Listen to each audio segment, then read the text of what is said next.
morning students, I am Kirti Sharma, your English teacher from Takshila Model Senior Secondary School. Students, today I am going to teach you chapter number 12, Modals.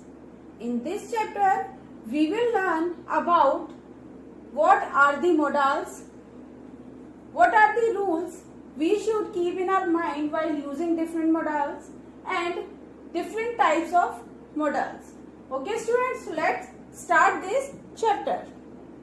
Students, in the previous lectures, I have discussed with you different kinds of verbs. In the last lecture, I told you about main verbs. What are the main verbs? Be, have and do. These all are main verbs. Like the main verbs, there are other auxiliary verbs, that is modal. Where we use modals?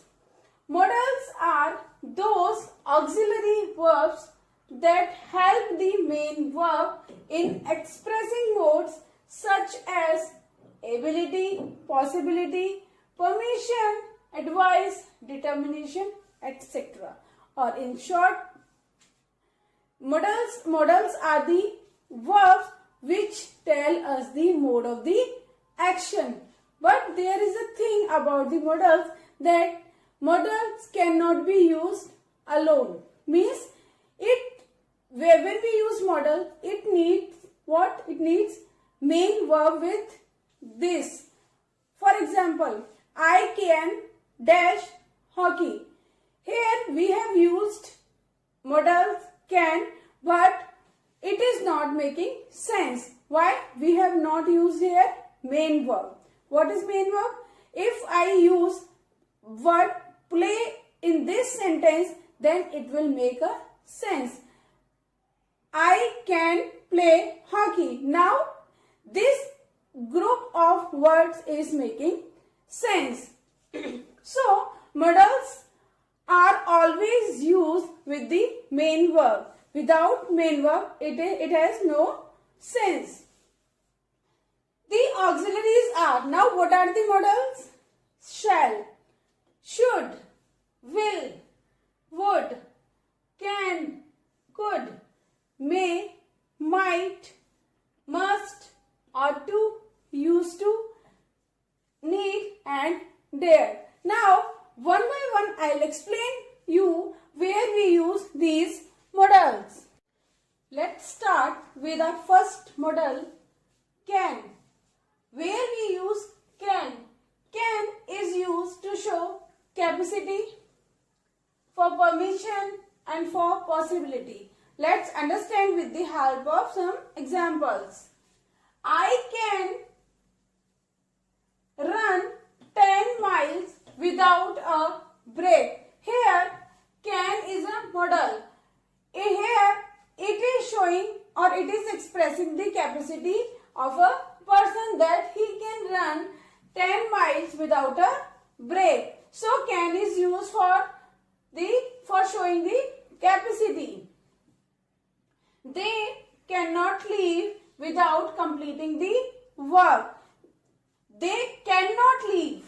Here, in this sentence, cannot is showing the permission, which means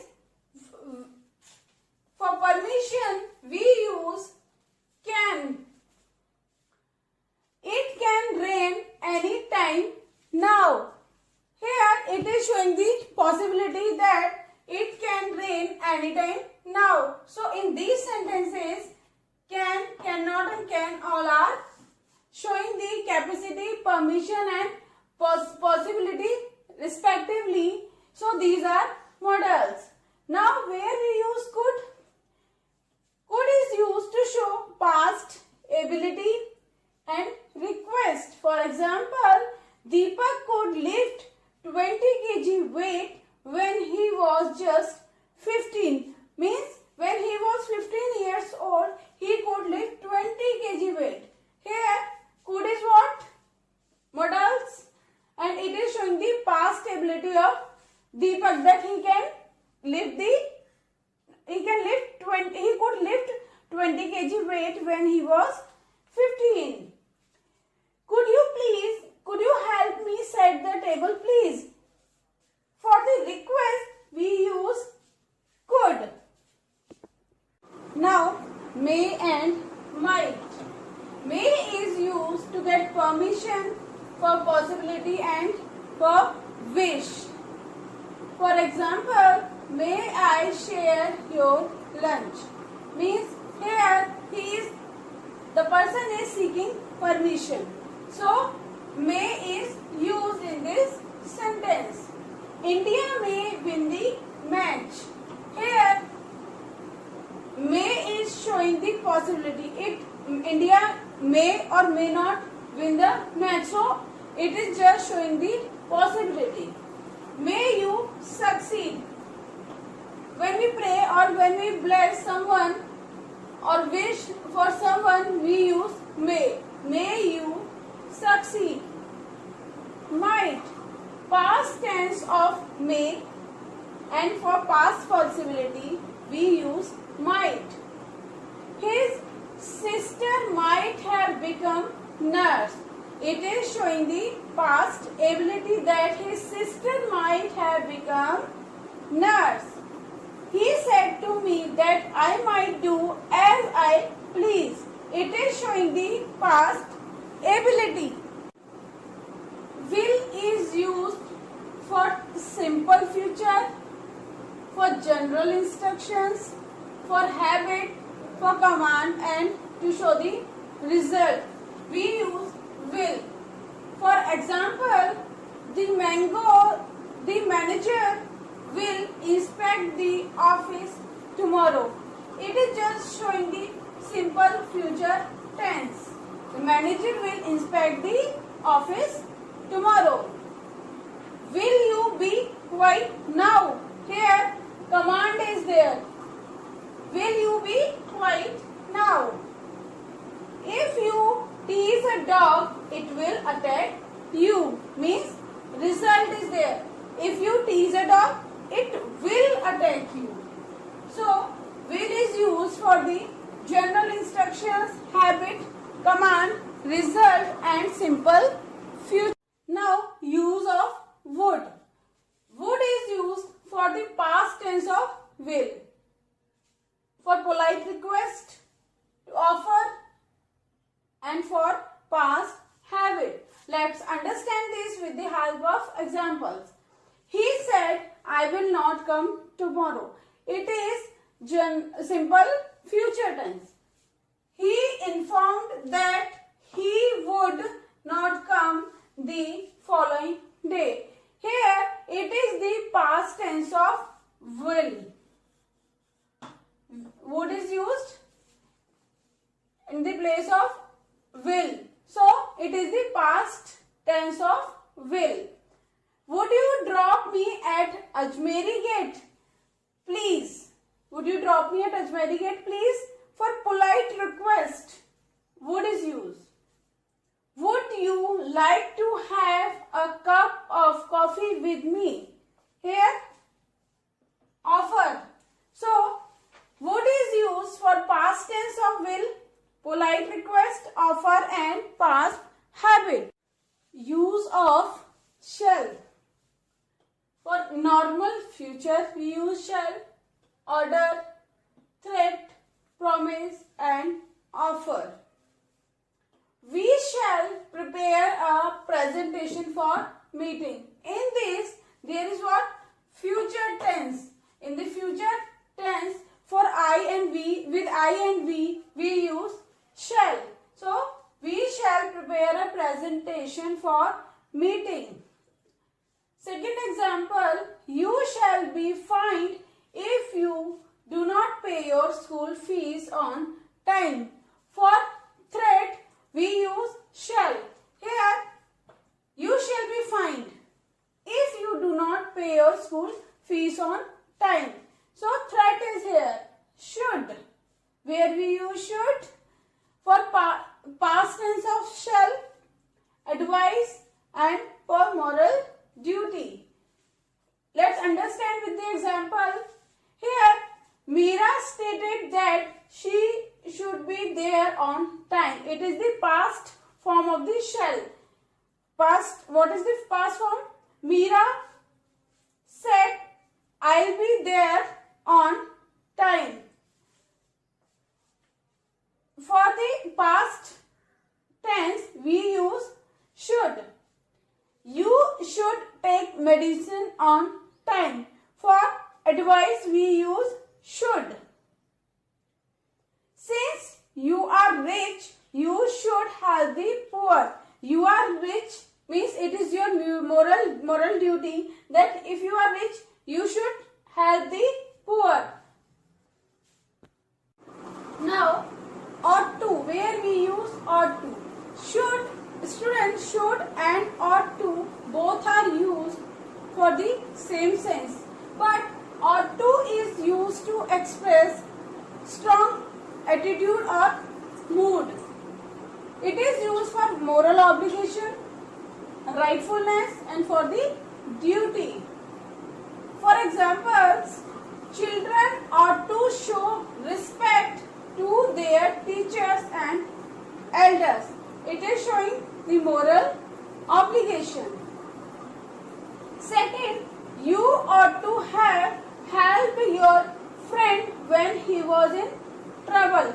It is showing rightfulness that when your friend was in trouble, you ought to have helped your friend. Third one, we ought to love our motherland. It's our duty to love our motherland. So ought to is used to express a strong mood or attitude. Now, use of used to. For discontinued habit and habitual action in the past, we use used to. For example, we used to watch many movies in our school days. Means this is what? Discontinued habit. In our school days, we used to watch many movies, not now. Second example, my grandmother used to tell me stories of fairy tales in my childhood. It is showing the habitual action in the past. Like in my childhood, my grandmother used to tell me stories. Now, use of need and dare. We use need for obligation, for necessity and for compulsion. For example, I am fine, you need not worry about me. It's an obligation. So, you need. Here need is what? Modal. Children need to practice obedience. It's a necessity that children need to practice obedience. Where we use dare, dare is used to show confidence, courage and impunity. Generally, need and dare both are called semi-modals as they have only one use each and they are used with an implicit or explicit tool. Let's understand with the help of examples. She dare not wade into the deep water. It is showing confidence. Dare one cross the forest alone. It is showing the courage. I dare say that you are a liar. It is showing impunity. That's all for today. Now we will solve the exercise. Now let's solve this exercise. Fill in the blanks with appropriate modals. We dash respect and obey our parents. What will come here? Ought to, because it is showing the moral obligation. The sky is overcast. It may rain. What is here? Here is possibility that it may rain. So may will come here. Dash, God bless you with success. Here what is? Wish is a here.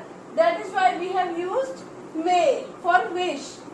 He climbed the tree carefully lest he should fall down. Here result is showing. What is showing? Result. If India wins the match, we shall have cake for celebration. It is also showing what? It is also showing the result. So that's all for this exercise.